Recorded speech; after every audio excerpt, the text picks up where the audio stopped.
На нашем веб-сайте я увидел такую диаграмму. Опрос проводился. В чем, на ваш взгляд, проблема развития домашней группы? Чтобы наши люди отвечали.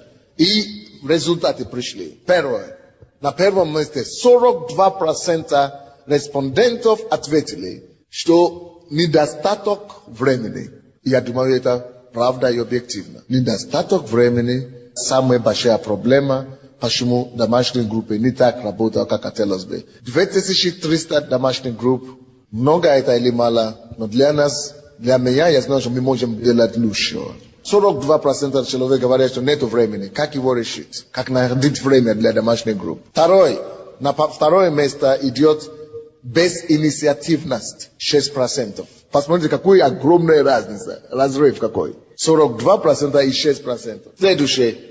Проблема безответственности. Люди несерьезные. Тоже 6%. Поровну без инициативности. А то, что говорят, семья 4%. Нет возможности из-за семьи, только 4%. Возраст пенсионерам или тяжело старые люди, только 3%. Эгоизм, говорят, 3%. Но я думаю, что эгоизм больше. Коммуникабельность, что у людей нет коммуникабельности, искусства, 3%. Лень, 3%.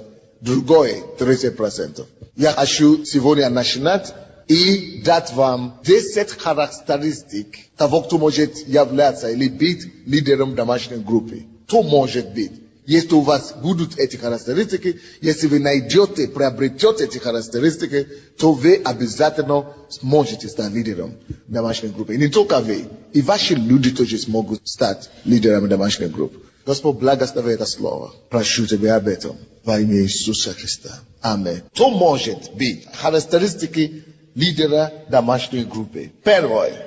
Я хочу, во-первых, сказать, это правда, что для того, чтобы вести домашнюю группу и еще успешно вести ее, надо быть либо самопожертвованным человеком, надо саможертвоваться. Однозначно. Без самопожертвования никто не пойдет на это. Потому что действительно быть лидером домашней группы – это жертва. Это что? Жертва. Потому что никто за это нам не платит. Мы не обязаны ничего делать. Поэтому я снимаю шапку вам. Точно таким же образом, как вы должны мне тоже снимать шапку. Не только за то, что это мое призвание, а за то, что я тоже делаю. То, что я тоже не должен, не обязательно должен делать. Давайте просто признаем факт, его фактом, что действительно это жертва. Единственное, хотим только поощрять вас, чтобы вы пошли на эту жертву. Потому что, друзья мои, поверьте мне, эта жертва точная жертва. Эта жертва необходимая жертва, и эта жертва дает потом самоотдачу намного больше, чем то, что мы тратили. Первое, что я считаю, что нужно понять и нужно знать лидеру домашней группы или характеристика, то, что человек, который будет вести группы и будет успешный в этом деле, человек большого или глубокого разумения любви Божией. Идти на эту жертву, идти на то, чтобы начинать вести домашнюю группу каждую неделю, за них молиться, за ними бегать, за них заботиться, сопли с них вытирать, надо кое-что понять. И, братья и сестры, давайте не только будем делать вещи автоматическими. Бог прости нас. Господи, помилуй нам, что мы порой идем на какие-то дела только потому, что сказано. Господи, помилуй нас. Вы не должны это делать, потому что я прошу, или я сказал. Вы не должны это делать, потому что ваш пастор это сказал. У вас должно быть личное откровение о любви Бога. Братья и сестры, если бы вы поняли, какая его любовь, насколько она велика, насколько она широка, насколько она высота, глубина. Братья и сестры, вы бы пошли до конца мира, вы бы лишь на печь, чтобы только кого-то спасать. Вы бы сделали что угодно, вы бы отрезали себе руку и ногу, лишь бы кого-то спасать и кому-то помочь. Если есть истинное и глубокое понимание любви Божьей. Потому что любовь Божья превыше всего. Бог настолько возлюбил нас, что Он пошел отдать свою собственную жизнь. Отдать жизнь, только чтобы донести до меня. что мне любит. Не то, что лук отрезал, не то, что на печь лег, не то, что что-то потерял, не то, что время потерял, не то, что пожертвовал какой-то деньги, или время, или энергию. Он жизнь, самый дорогой, что есть человек. Братья и сестры, если сам Бог идет на такую жертву, что он свою жизнь отдает и жертвует, лишь бы меня спасти. Поймите, друзья, что может быть слишком много для меня жертвовать, чтобы кто-то тоже был спасен. Но что может быть слишком? Если меня, получается, что если я это не делаю, я такой же, как тому должнику, который был прощен, а сам не мог переступить себя, свою эгоизм, чтобы другому помочь, чтобы другого простить. Если Бог за меня дал жизнь, мне уже все равно, что мне отдать, чтобы от одному помочь, от одного спасти. Понимание любви Божьей. Даже не то, что он хороший, кого члены моей домашней группы, или мои соседи хорошие, или плохие, пускай будут плохими. Я это делаю из-за него, из-за Бога. И в главном плане, из-за его любви, я понимаю, что он для меня сделал. Из-за его любви ко мне, из-за его любви ко всем. Просто потому что я не достоин, я не заслуживаю ничего.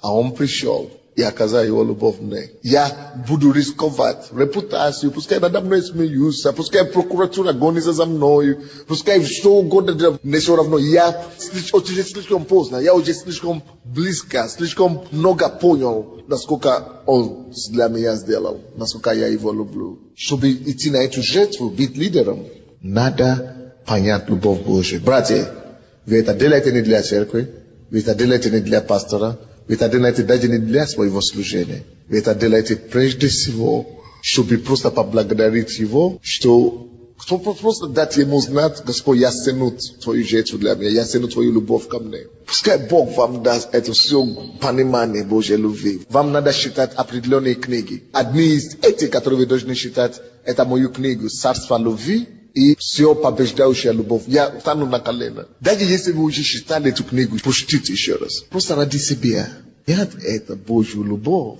Все побеждающая любовь называется первая. И вторая царство любви. Я написал их. Просто глотайте и конспектируйте. Если вы поймете любовь Божью, вам уже ничего не страшно в этой жизни. И не страшно даже найти время там, где его нет. И если вам прочитать для себя же, сколько времени вы тратите на телевизор, или на разговоры с соседями, с друзьями, незнакомыми, то это больше, чем всего остального. Поэтому, когда любовь Божья привлечет этого всего, мы всегда найдем время. Под пунктом, это первый пункт, понимание Божьей любви. Но под этим пунктом, человек, который понимает Божью любовь, человек жертвенный. Человек не может понять Божью любовь, чтобы не жертвовать. Не может. Потому что любовь Божья сама есть жертва. Ибо так возлюбил Бог мир, что Он отдал. Ты что-то кому-то даешь, ты что-то кому-то жертвуешь. Если ты не жертвуешь никому ничего, ты не ходишь в любви. Крайне мере, не любви Божией. Спросите у любого мужа или любой жены. Сама понятие совместной жизни, брак, семья, есть жертва. Нет любви. Если мы с вами живем только для себя, для меня, моей жены, моей семьи, и я не жертвую дополнительно ничего кому-то, кроме меня, кроме моей семьи, я еще не понял Божью любовь. Дай Бог нам понимание. Ради Бога, что Он жертвовал собой для меня, я жертвую собой ради других, которые ко мне не имеют ни родственные связи, ни близкие ко мне. Просто для Христа я это делаю. Я это делаю для Него. И жертвую что-то свое, время и так далее, возможности ради этих людей. Но есть в этом преимущество. Тот, кто жертвует что-то для кого-то, приобретает то, на что он жертвует. Если вы можете жертвовать что-то, вы начинаете тут же приобретать. Невозможно, чтобы человек жертвовал и не выигрывал. Допустим, Иисус пожертвовал собою на мир. Он отдал свою жизнь. Бог возлюбил мир, то Он отдал Сына Своего Единородного. Но если бы Он не пожертвовал, Он бы не приобрел. Он пожертвовал собою и тут же приобрел весь мир. Если бы Он не пошел умереть за нас, как мы бы служили Ему сегодня. То есть, как тот, кто жертвует, тот и приобретает. Это духовный мир. Это духовный принцип. Тот, кто жертвует, тот обязательно рано или поздно пожнет. То есть, приобретет что-то. Допустим, когда я влюбился в мою жену, Принцессу? Ой-ой-ой, я по 3 часа разговаривал по телефону. Был готов тратить все, что у меня было. Я мотался туда-сюда, ездил, жертвовал собой. Вы знаете, что я приобрел? Принцессу. Жену приобрел. Жертвовал для нее и приобрел ее. Почему мы живем в семье? Матери, что вы делаете, когда вы воспитываете детей? Жертвуете, буквально для них жертвуете. Но вы также радуетесь их успехами. Что это ваши дети, вы приобретаете от них, от того, что это ваши дети. Это приобретение. Дети – это приобретение для вас. Второй подпункт. Любовь – это жертва, это первое. Второе. Любовь – это наша вообще-то с вами натура. Любовь – это натура наша. Любовь – это что? Наше естество.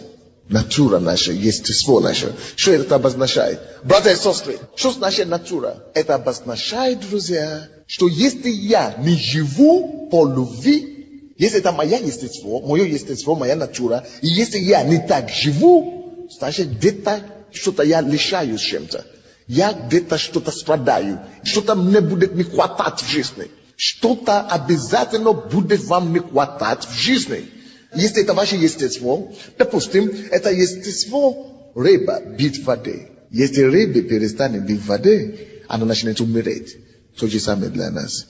Это естество птицы летать. Но иногда мы храним птицы в клетке. Птицы, которые находятся в клетке, она никак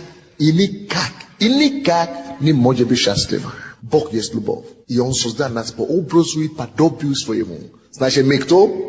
Любовь. Значит, любовь это что? Наша природа.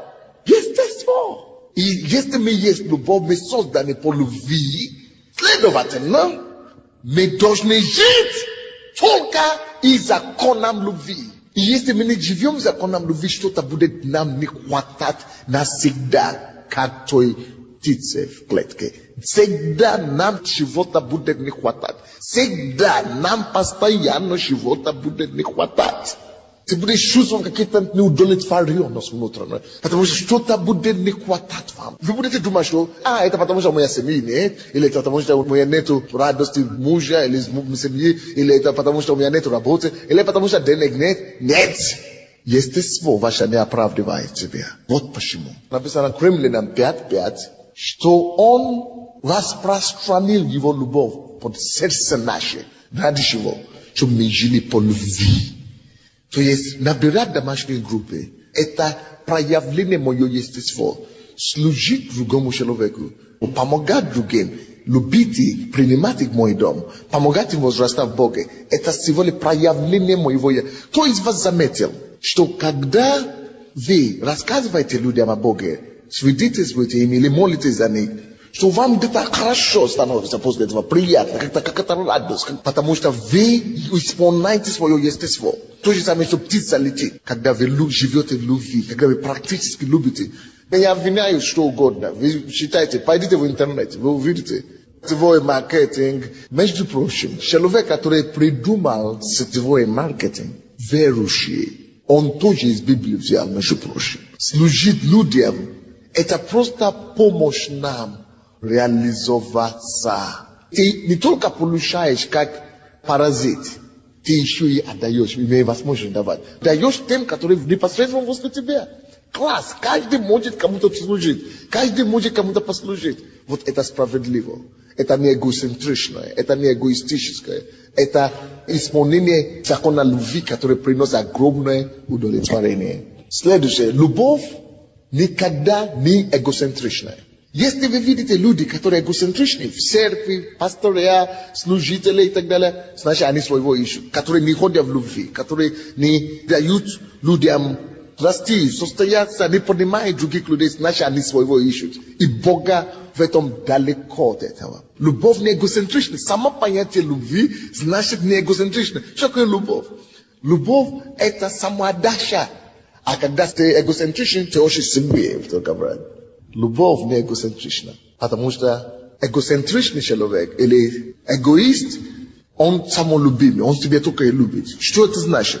Он ничего не делает, если ничего там в этом нет для него. Если в этом ничего нет для него, нет, он не заинтересован. Он ищет своего выгода.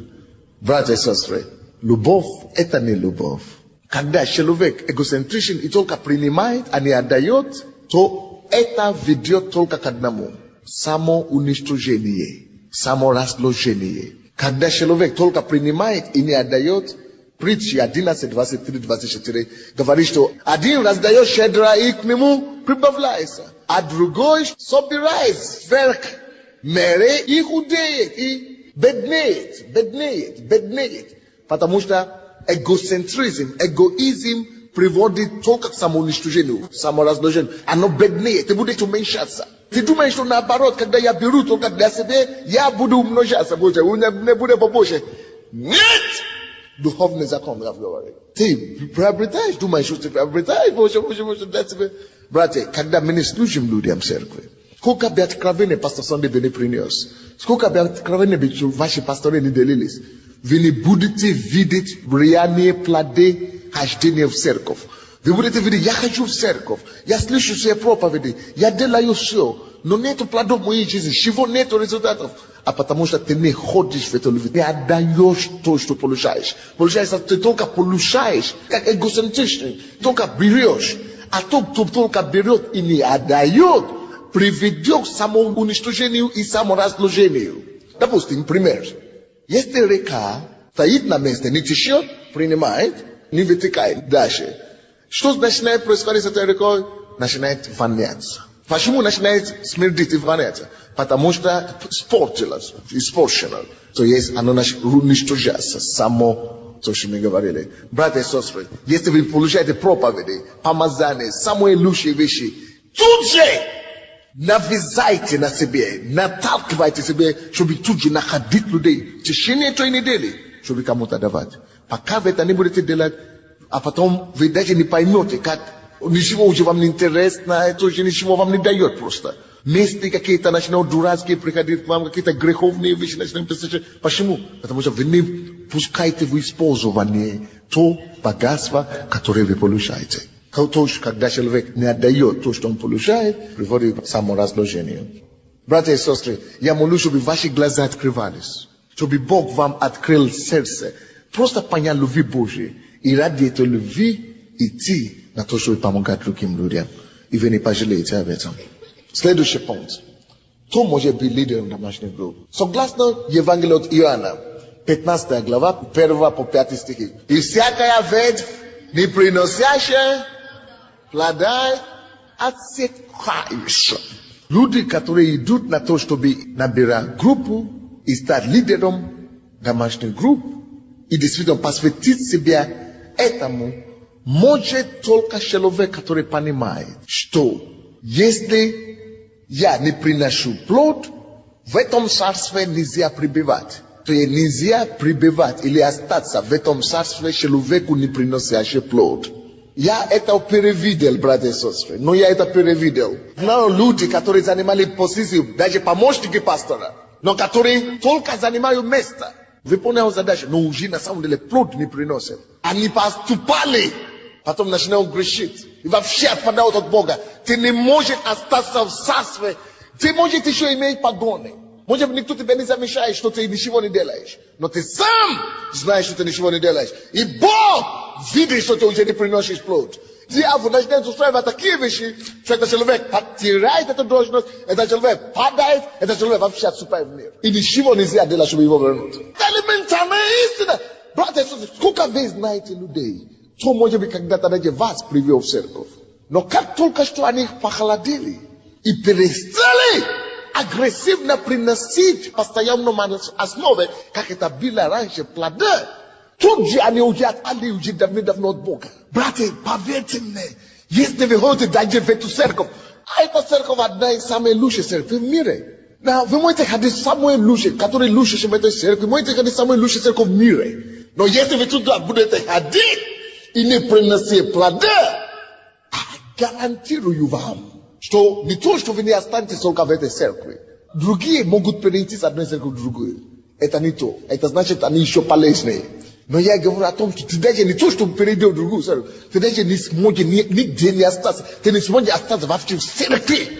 Главнейшее и важнейшее условие, друзья мои, оставаться в Царстве Божьем, чтобы здесь укорениться, чтобы потом пойти видеться с Иисусом Христом и встретиться лицо к лицу к Нему, это только приносить постоянно плода.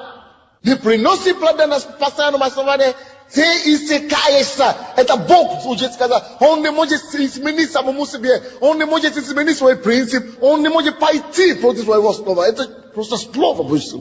Осознавая это, мы, конечно, идем и набираем группы. Не потому что мы из-за страха или что, а потому что я хочу приносить плод. Ибо, принося плода, каждый мой плод, который я приношу Богу, радует его сердце. Я хочу его порадовать, как ребенок, каждый раз. Кому хорошо, когда ваш ребенок просто радует вас? Кому хорошо, когда ваши дети радуют вас? Я хочу его радовать. Дай Бог, чтобы наша церковь была наполнена такими людьми, которые хотят радовать сердце Бога, сердце Отца. И единственный, мы можем его порадовать, он уже нам сказал, приносить плода каждый раз. Следующий, третий пункт. Человек, который может быть лидером домашней группы, это человек, который точно понимает предназначение его даров. Каждый из нас имеет дары, таланты, потенциалы и так далее. И некоторые из нас мы только бьем себя в груди. А у меня такой дар, а у меня такой дар. Но что толку, если этот дар никому не служит? Ну что толку? Ну что толку? Никакой дар, потенциал, способность или благословение никогда не даются ради сами себе, ради этих даров, или благословения, или способностей. Да, ради дара самого, это никого не, это трата. Способность только ради того, чтобы говорить, чтобы хвастаться, у меня такая способность, это тоже трата. Потенциал и благословение, допустим, Библия, Бог говорил Аврааму, Авраам, я благословлю тебя и сделаю тебе благословение для всех народов. Но причина, почему Господь говорит, что благословлю, я благословлю тебя, только чтобы он мог быть благословением другого народа. Значит, благословение имеет всегда цели. Да, потенциал и способности всегда имеют цели. И цель его в том, чтобы принести кому-то. Конечно, это должно прежде всего мне принести благословение. Мне это должно сначала обогащать. Мне это должно сначала делать приятно. Но помимо меня, Бог дает и уже заранее задумываясь о другим, который это дар и способность должны принести благословение. У кого есть сережка или цепочка, у кого есть цепочка хорошая, богатая, такое, разное. Есть у кого-то цепочка. Заметили, что блестит цепочка, что-то там, камни блестит. Заметили? Это как пример. Это цепочка сделана красиво, слава Богу, симпатичная, камушки или цепочки, но даже цепочки, сережка или диамант или разные украшения. Представьте себе, что оно сделано так прекрасно, только чтобы лежать, только чтобы спрятать, только чтобы лежать в тумбочку, в шкатулку. Если бы эта цепочка лежала бы у тебя в шкатулке, то я бы не восхищался, как я сейчас восхищаюсь. Вы бы не восхищались им, как вы восхищаетесь. Зачем вы носите цепочку или сережку? Чтобы выглядели лучше. Если бы они лежали у вас дома, никто бы не восхищался ими. Непонятно вам? Всякий дар, всякая способность, всякий потенциал дано, чтобы оно служило кому-то. Учитель закончил университет и стал получить диплом учителя. Если этот учитель или учительница не пойдет в школу учить, кому нужен это диплом? Сил, дар, способность, диплом. Все, что Бог тебе позволил иметь. Все, что Бог позволил вам иметь. Все, что Бог вам позволил иметь. Он позволил вам только, чтобы вы служили ими. Чтобы вы другим людям давали. Чтобы вы другим людям служили. Дар вам дан, чтобы вы им послужили другим. Эта цепочка исполняет свое предназначение сейчас. Эта цепочка исполняет свою судьбу, свою цель. Эта цепочка исполняет цель, ради чего она создана. Иметь дан нам голос, дан нам нога, Бог дан нам ноги, дан нам руки, Бог дан нам даже опыт жизни. Кто читал из вас книгу Татьяна Галушка? Ее опыт дан ей, чтобы не служила кому-то. У вас тоже есть такой опыт. У вас тоже есть определенный такой опыт. Но у вас катушка или лежит, или где лежит? В шкатулке. В шкатулке у вас опыт лежит.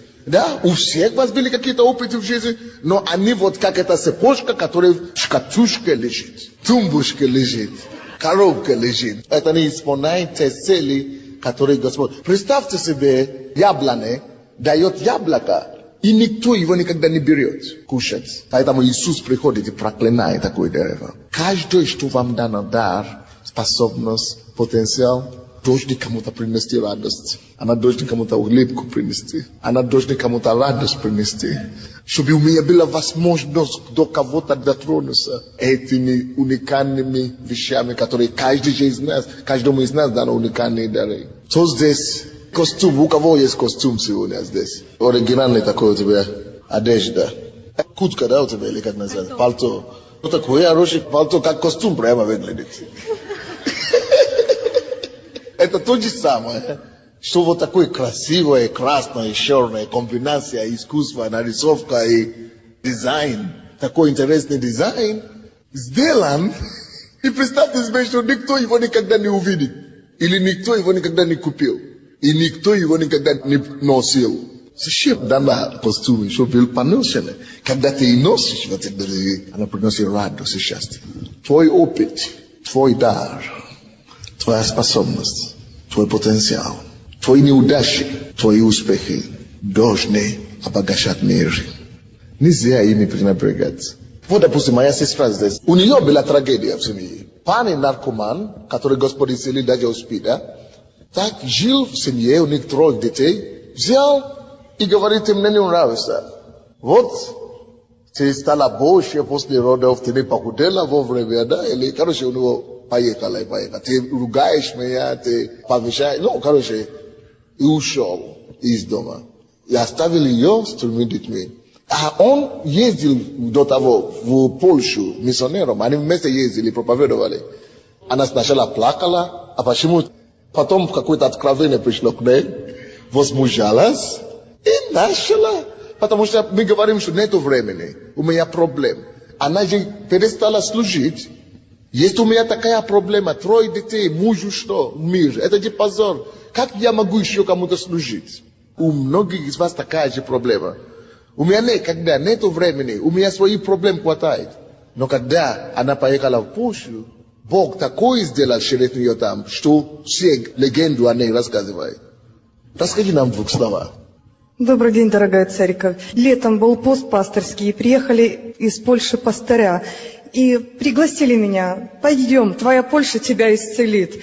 И когда я приехала, узнали и с других церквей приехали, а я начала Богу молиться. Господь, я сейчас такая израненная, как я могу ехать и кому-то служить? Я сейчас такая, чтобы мне кто-то послужил и меня утешил. Стояла на коленях, молилась, и Бог ночью открыл Исайя 54 главу с такой глубиной, что я призвал тебя. И я поехала. И когда я приехала туда с 3 детьми, то приехали пастыря из других церквей и сказали, нам Бог сказал, чтобы ты служила.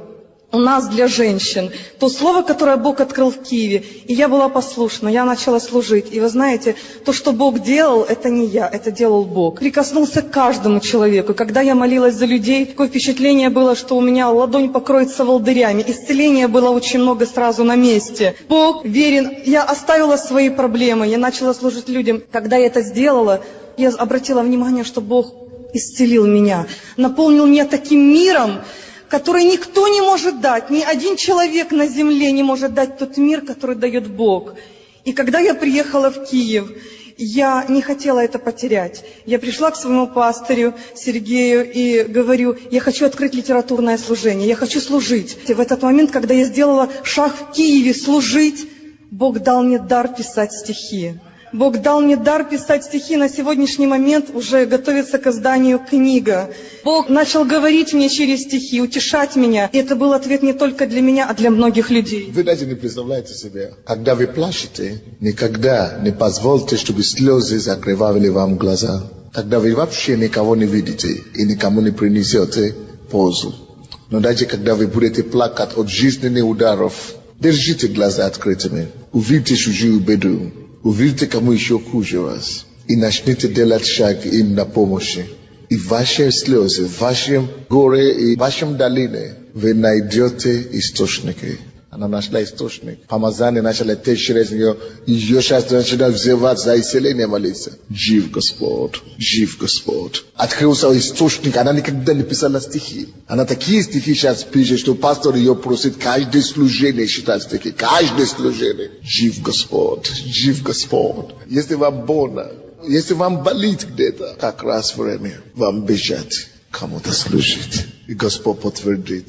Я хочу вам тоже прочитать стих. Может быть, для кого-то в нем вы найдете тоже ответ. Господь сказал, что любящим Его буквально все содействует во благо. И часто задаем вопрос Ему, но как же быть, когда болит?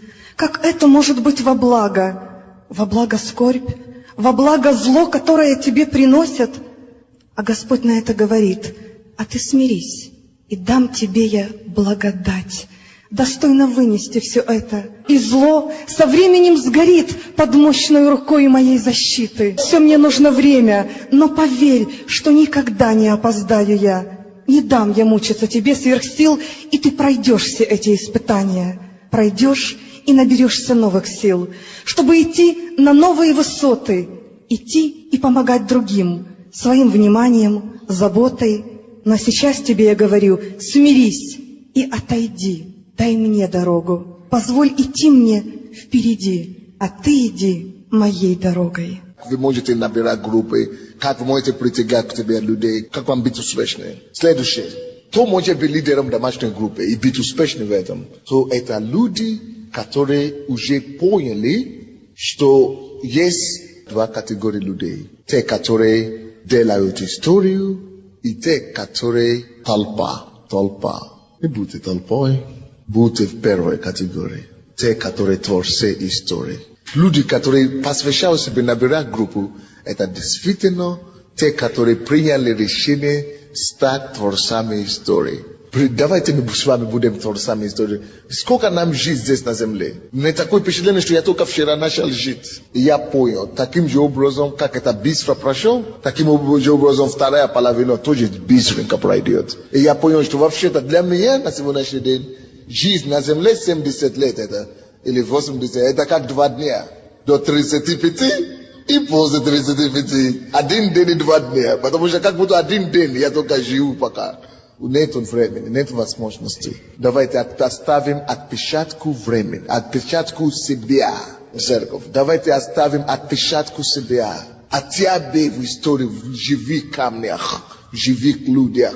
Чтобы люди могли сказать, благодаря ей, благодаря ему, я живу, я имею жизнь. И не только здесь, на земле, чтобы они это говорили, чтобы в вечности они могли сказать, благодаря тебе, я имею жизнь вечную. Спасибо, что ты жил.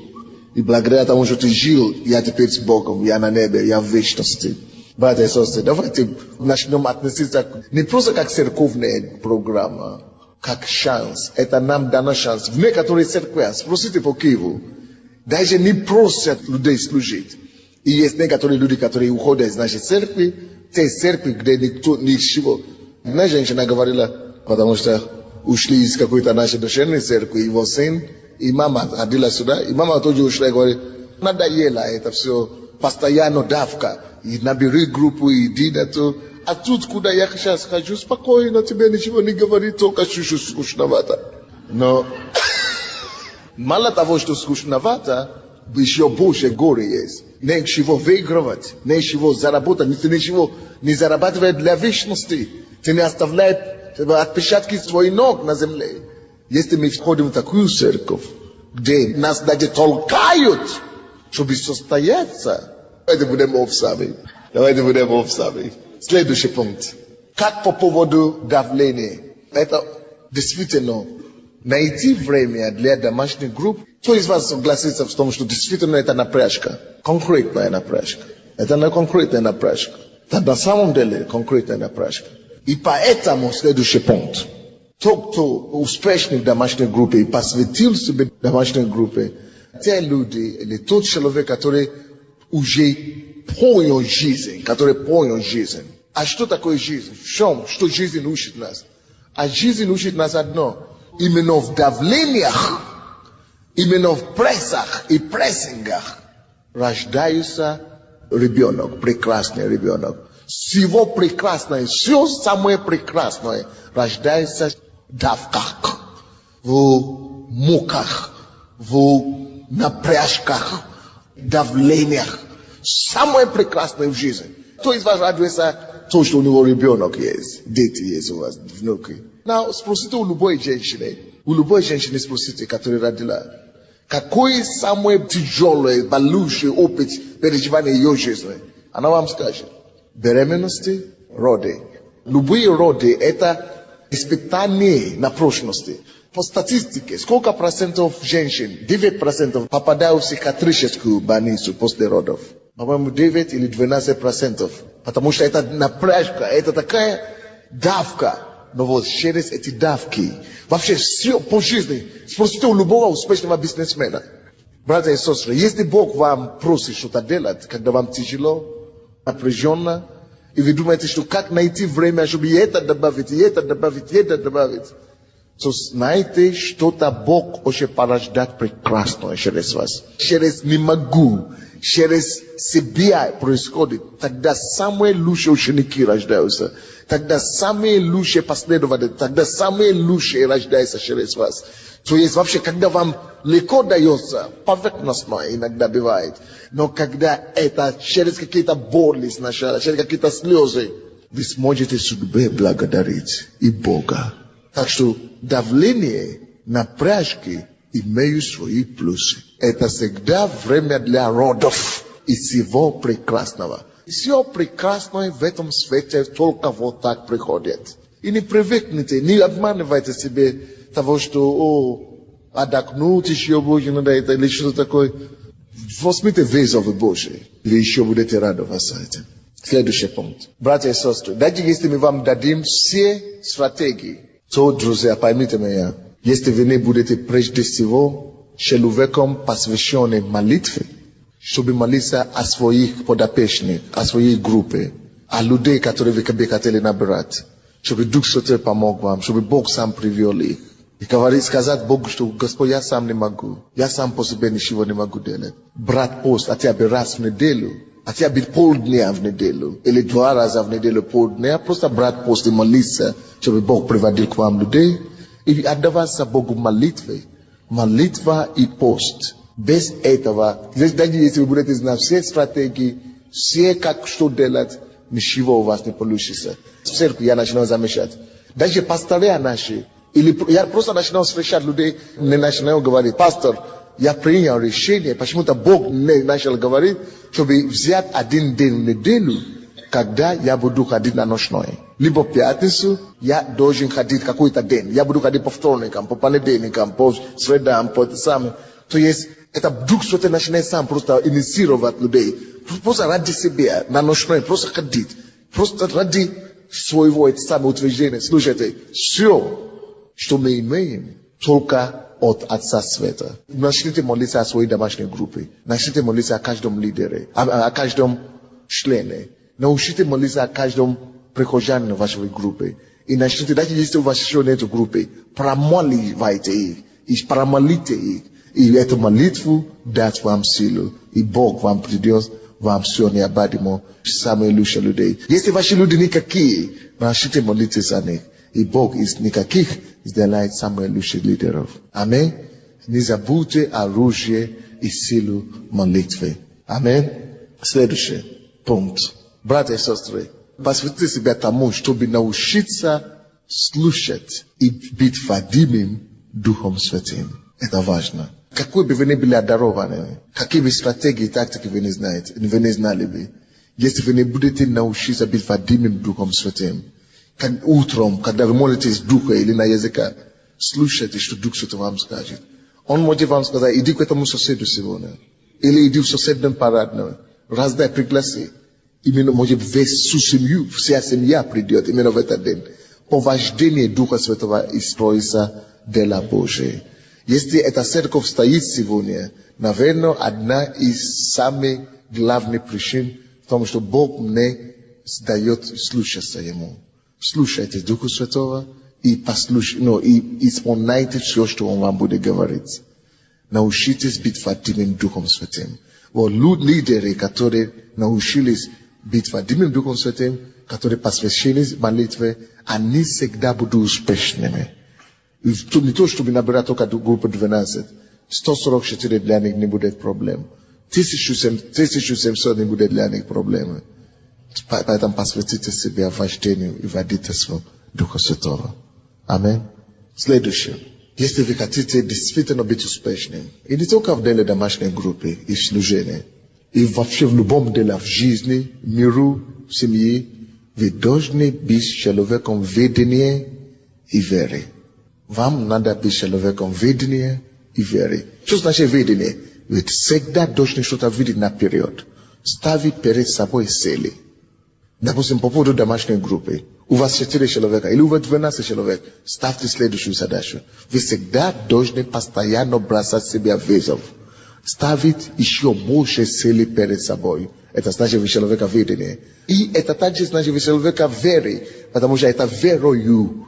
Вы бросаете на то, чего еще нет. Вы ожидаете того, чего еще нет. Вы не только надеетесь, вы действительно ставьте задачу, которую вы еще не выполнили. Это ведение и вера. То, чего еще нет, вы простираетесь к нему. Вера есть осуществление ожидаемого, уверенность в невидимом.